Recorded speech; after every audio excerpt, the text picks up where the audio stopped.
5ই August ছাত্র জনতার গণ অভ্যুত্থানের আগে ছাত্রলীগের সন্ত্রাসীরা বিভিন্ন ক্যাম্পাসে মোটা দাগে 3টি অপরাধ আমাদের চোখে যেটি ধরা পড়েছে। একটি হচ্ছে অনেকগুলো অপরাধ করেছে। একটি হচ্ছে জোর করে মিছিলে নেওয়া, গেস্ট রুম নির্যাতন অথবা মতামত প্রকাশ করতে বাধা দেওয়া এবং অন্য ছাত্র সংগঠনের রাজনৈতিক কার্যক্রমকে বাধাগ্রস্ত করা। কিন্তু 5ই আগস্ট ছাত্র জনতার গণ অভ্যুত্থান পরবর্তী সময়ে আমরা দেখেছি দুইটি সংস্কৃতি বিলুপ্ত ঘটেছে। একটি হচ্ছে গেস্ট রুম কালচার, জোর করে মিছিলে নেওয়া।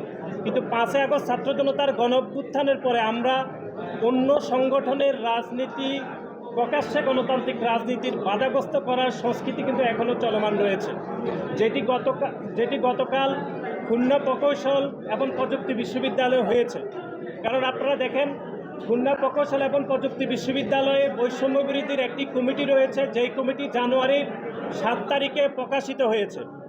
এবং ছাত্র শিবিরের এখানে একটি কমিটি আছে কি বা নাই সেটি সাধারণ শিক্ষার্থীরা জানে না।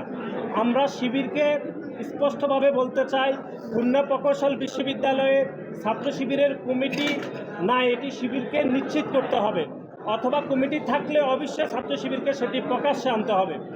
এবং গতকাল খুলনা প্রকৌশলী বিশ্ববিদ্যালয়ে যে ঘটনা ঘটেছে সেটিকে আমরা এভাবে বর্ণনা করছি যে বাংলাদেশে বড় বড় অগ্নিকাণ্ড যখন ঘটে আমরা দেখি সেটি ছোট ছোট শর্ট সার্কিট থেকে তৈরি হয়। এবং গতকাল খুলনা প্রকৌশলী বিশ্ববিদ্যালয়ে যে ঘটনা ঘটেছে সেটি যে শর্ট সার্কিট হয়েছে সেটি তৈরি করেছে খুলনা প্রকৌশলের বৈষম্যবিরোধী ছাত্র আন্দোলনের বিশৃঙ্খল মব। এবং এটির নেতৃত্ব দিয়েছেন খুলনা প্রকৌশল বিশ্ববিদ্যালয়ের বৈষম্যবিরোধী আন্দোলনের আহ্বায়ক ওমর ফারুক, এবং কেন্দ্রীয়ভাবে সেটি মনিটরিং করেছেন বৈষম্যবিরোধী ছাত্র আন্দোলনের কেন্দ্রীয় সমন্বয়ক বা আহ্বায়ক হাসনাত আবদুল্লাহ। আমরা যেটি মনে করছি সেটি হচ্ছে জনাব হাসনাত আবদুল্লাহ বিভিন্ন সভা সেমিনারে বাংলাদেশের মানুষকে বিভিন্ন জ্ঞান দিয়ে থাকেন, বিভিন্ন ওয়াজ নসিহত করে থাকেন। আমরা ওনার কাছে জানতে চাই যে প্রধান উপদেষ্টার সহিত রাজনৈতিক দলগুলোর যে মিটিং হয়েছে সেখানে হাসনাত আবদুল্লাহ কোন প্রোটোকলে গিয়েছেন এটা আমরা একটু জানতে চাই। এবং নাসিরউদ্দিন পাটোয়ারি রাজনৈতিক দলগুলোর কোন প্রোটোকলে প্রধান উপদেষ্টার সাথে গিয়ে মিটিং করেছেন সেটিও আমরা জানতে চাই। সুতরাং বাংলাদেশের সংবিধানের 36তম অনুচ্ছেদ চলাফেরার স্বাধীনতা, 37তম অনুচ্ছেদের সমাবেশের স্বাধীনতা এবং 38তম অনুচ্ছেদের সংগঠনের স্বাধীনতা এবং 39তম অনুচ্ছেদের মত প্রকাশের যে স্বাধীনতা, সেখানে বাংলাদেশের প্রত্যেকটি ক্যাম্পাসে যে কোনো ছাত্র সংগঠন রাজনীতি করার প্রকাশ্যে গণতান্ত্রিক অধিকার আছে এবং বাংলাদেশ জাতীয়তাবাদী ছাত্র দলেরও সেই অধিকার রয়েছে। এবং আপনারা জানেন যে বাংলাদেশের সরকার একটি আন্তর্জাতিক আইনে লিপিবদ্ধ রয়েছে বা অন্তর্ভুক্ত রয়েছে, যেটাকে আমরা সংক্ষেপে বলছি ICCPR, অর্থাৎ international covenant on civil and political rights.